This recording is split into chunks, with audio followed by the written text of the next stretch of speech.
So let's just say that listing agent says, hey, just so you know, we have multiple offers.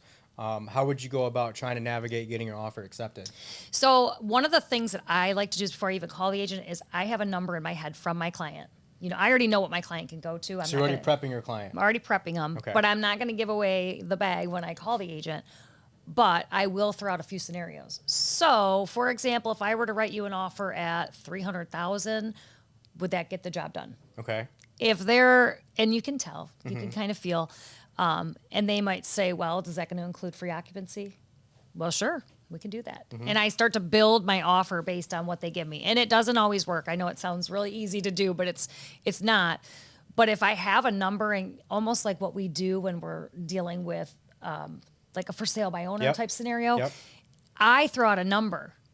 That's not going to be my client's bottom line or top line, but it gets the conversation started where an agent will go, you're not even close. And then I have to go back to my client too and be really honest and say, hey, we're not even in the ballpark. Are you willing to be this aggressive, and see where they're at? And if it's worth it for us to really push, then we'll push. If they say this is it, this is my house, this is the one, I'm gonna advise them then that you got to go all in. Yeah. But there's a lot to unpack there, but I would say first is prepping your client that, hey, if you want to go into this, just know we're probably going to have to do highest and best. So what are those? What am I going to war with, right?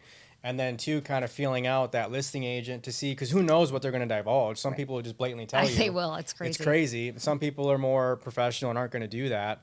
But that's the art of negotiation, right? You got to throw stuff out there to see how they respond, and based on how they respond, that's going to give you a better insight as to, okay, what do I need to offer, like occupancy? Is that going to include free occupancy? Right. Now I know that's something that's important to the seller. Right. And I do think too that, hopefully, and we're all in the same boat, a lot of times we run into agents we already have a relationship with. Yep.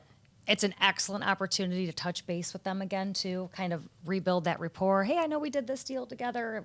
We had a great transaction, because all agents want to have a great transaction. So if you're reminding them, hey, we worked together before and it went pretty smooth.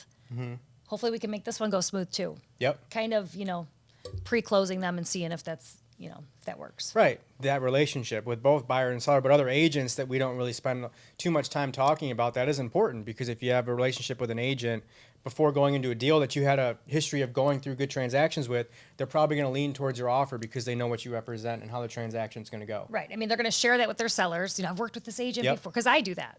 I will let them know that, hey, I've had a really good relationship with this agent. I know how they do business. They're very honest, ethical, upfront. No hoops to jump through, minus the typical everyday sales part of it. Yep. And that can sometimes sit much better with a seller. Yep. So.